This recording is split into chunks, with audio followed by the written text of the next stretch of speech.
Biden is weak. In 2024, he will be 81 years old, and it shows. Gaffe after gaffe, he continues to demonstrate senile behavior while holding the most powerful office in the world.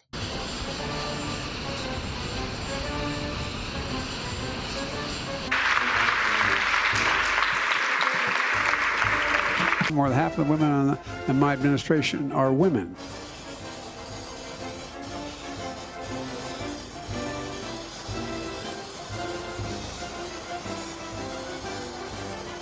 I said I'd cure cancer. They looked at me like, why cancer? Because no one thinks we can. I don't know what the difference between breaking your arm and having a mental breakdown is.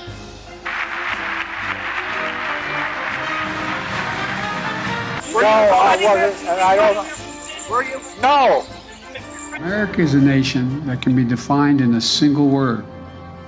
I was going to excuse me. If re-elected, he would be the oldest person to ever hold that office, the oldest by 10 years at the end of his second term. Most Democrats do not want Joe Biden to run for president again in 2024. They want an alternative.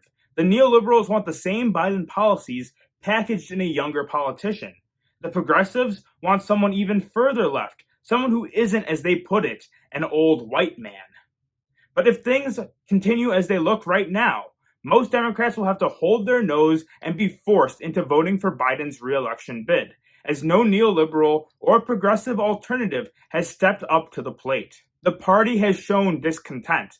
Polling has shown RFK Jr. with up to 20% of primary support, and ultra-progressive hippie Marianne Williamson is garnering 8 to 10% support as well. Williamson is not a serious candidate, but instead embodies the frustrations of the progressive far left. Others in that demographic are backing Cornel West in his Green Party bid for president. But if no clear alternative gets into this primary from Biden's left, or at least from his own globalist liberal lane, Biden is basically guaranteed the nomination for a second time. Today we will be discussing some of these potential alternatives who might still get in the race and give Biden a run for his money, and others who may just get in for the hell of it.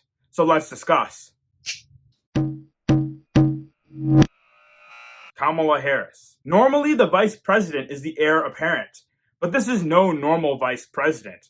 Kamala Harris was not picked for her personal achievements, but instead was chosen to be Biden's running mate because of diversity politics. And I commit that I will, in fact, I'll pick a woman to be vice president. I would pick a woman to be my vice president. Harris is one of the few potential Democrats who may run for president in 2024 to have a lower approval rating than Joe Biden himself.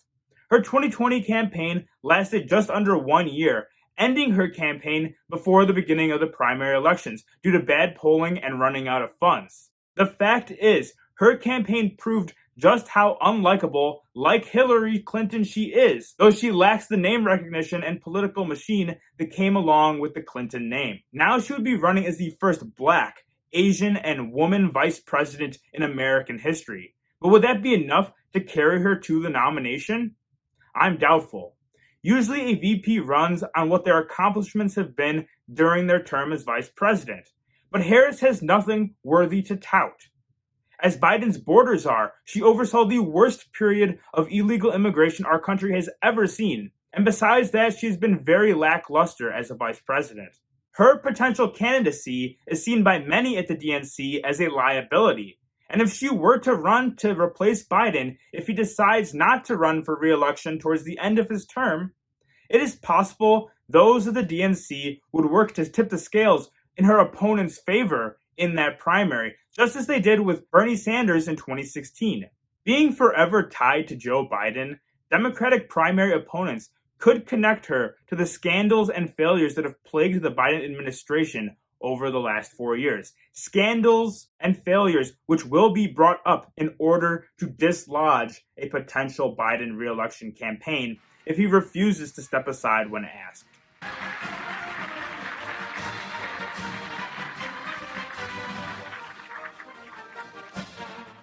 Pete Buttigieg.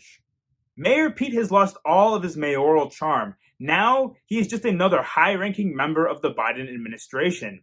It is obvious he has higher ambitions, ambitions which are mostly hindered by the conservative status of his home state. To run against Biden would be political suicide, as he would have to be running against the president which he has served for the last 4 years. If Biden steps out of the race, like many are saying he will, Pete Buttigieg may just jump in, unless a deal is struck with Harris ahead of time, promising him a VP slot should she win the primary. As Transportation Secretary, Buttigieg has overseen some of the worst airline delays in recent history, as well as a handful of train wrecks that gained national media attention and turned into political disasters for his department. But who would say that would stop him from attempting to become the first openly homosexual president in United States history? He has his mind set on the job, but will he run in 2024?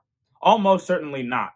Watch and see, but whoever becomes the next Democratic president will likely see Buttigieg somewhere in their administration, growing his resume as he prepares for another run for president in the future. The progressives. While the first two contenders on this list come from within the Biden administration and match Biden's neoliberal brand of politics, a race that suddenly becomes contested once again will see a candidate from the left wing of the party jump in the race as well. Right now, that candidate is Marianne Williamson, and as much of a joke of a candidate she is, she has some polls putting her at 10% support in this primary, showing the demand for a Biden alternative from the progressive far left. In 2020, Senators Bernie Sanders and Elizabeth Warren split the progressive vote share of the primary, leaving the path wide open for Biden to make his victory. In 2024, the smart move would be for only one of those two candidates to run. Sanders is even older than Joe Biden, but he also exhibits vastly more energy at 81 than Biden did even 4 years ago at age 78. Nonetheless, I would say Warren is the more likely candidate. Unfortunately for Warren, she may have lots of interesting ideas which appeal to her progressive base, but as a policy wonk, her personality is not cut out for a campaign on this magnitude, similar to what we see with the slow burnout of the DeSantis campaign. If Warren runs, she will do well, but she will not get the Democratic nomination, and would more or less serve as a way to chip away the progressive vote share away from the eventual neoliberal nominee. RFK Jr. I just made a whole video breaking down the Robert F. Kennedy Jr. campaign for president in 2024. A link to that will be down below. The truth is, as inspiring as RFK is as a candidate, he really has a slim shot of winning this race, unless another 10 Democrats jump in. RFK would take the Democratic Party back in the direction of sanity. I truly believe he would help heal the divide between the two parties if he were president, or even just as the Democratic nominee. But I think it's clear that the Democratic Party has spiraled leftward out of control and away from the Kennedy Democrat brand. That is why so many Kennedy Democrats in the Rust Belt have switched over and become loyal Trump supporters. If Biden were to step aside and the field were to expand to 10 or 15 candidates, RFK may have had a real shot at replicating the Trump formula from 2016 and winning the primary with a plurality of primary voters, maybe 30 or 40%. But what we have learned from 2016 and 2020 is that the DNC is ruthless when it comes to exercising influence behind the scenes over the primary process, and would likely never allow RFK to actually win the nomination. Now, as we get into honorable mentions, I first want to give one dishonorable mention, and that is for Michelle Obama. Michelle Obama will not run for president in 2024, 2028, or 2032. She will never run for president. Unlike Hillary Clinton, Michelle Obama has no desire to seek political office. If she did, she would have followed in Hillary's footsteps and ran for Senate from Illinois in 2016 as her husband was on the way out of the White House. Or else she would have ran for president in 2020 when everyone wanted her to run. And she could have easily beat out Biden and the 20 other Democratic no-names in the primary. Her last name is Obama. And even then, if she had changed her mind since 2020, she would have sought at least a cabinet position in the Biden administration, a position Biden would have been inclined to give because of the popularity of the Obama last name. She is not a political player. She enjoyed being a celebrity, not a politician. Anyone claiming to know that Michelle Obama is going to run and be the nominee is just doing it for views and is likely being dishonest, as they know that is not her endgame. If she were to run, yes, she would be a top contender, but she has not shown any interest in the job. Michelle Obama will not be president in 2024. Now for the actual honorable mentions. The opposite of Michelle Obama, we have Hillary Clinton. Yes, I think it is possible that she could jump in this race one more time. Third time's the charm, right? But I think that possibility is very, very unlikely. Only if a backroom deal is struck with both Biden and the DNC that cleared the field for her eventual nomination would she be willing to risk that level of humiliation once again. On the other hand, she really wants to be president. She really wants to be the first female president, so we shouldn't rule anything out. Susan Rice. Susan Rice has the resume to run for president. She's had her foot in both domestic and foreign policy.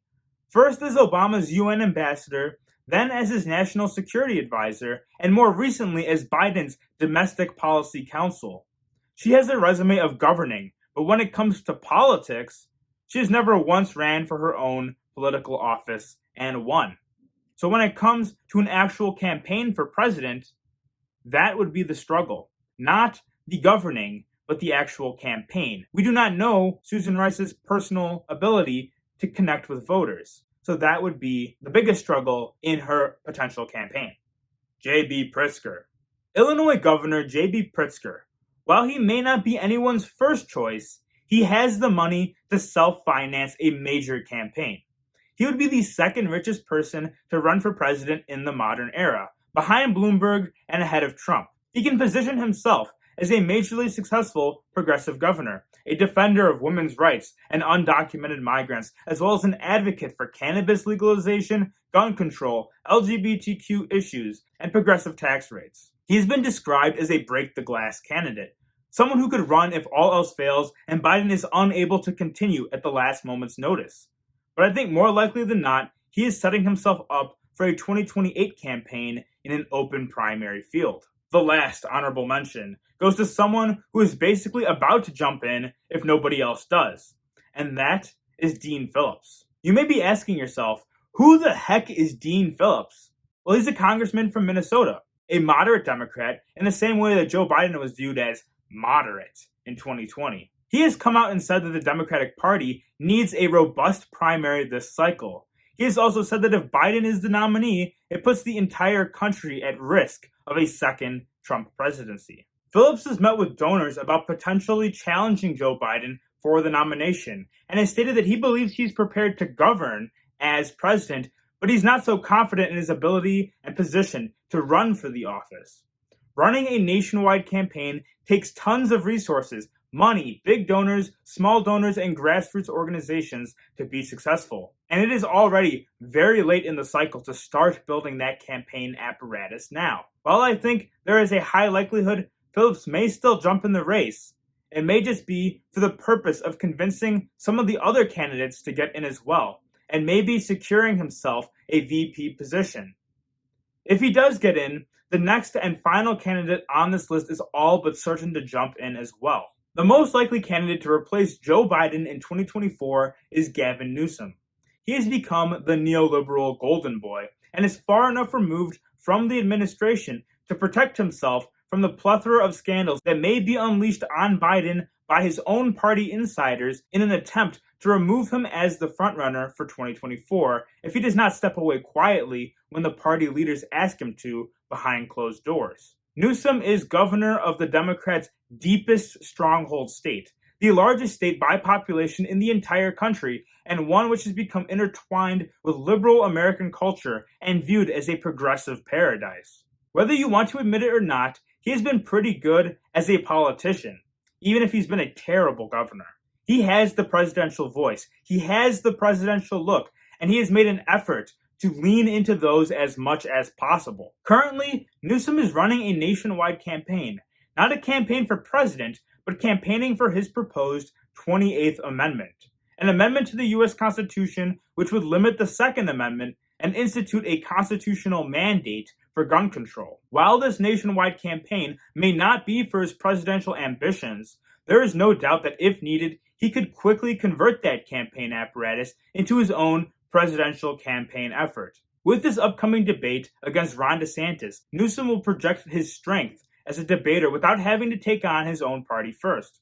The optics of this debate will show him as the clear successor to Biden without offending the sitting president with a direct challenge. While DeSantis' 2024 campaign may be in utter freefall, many still see both men as the frontrunners for 2028, even if that idea is delusional.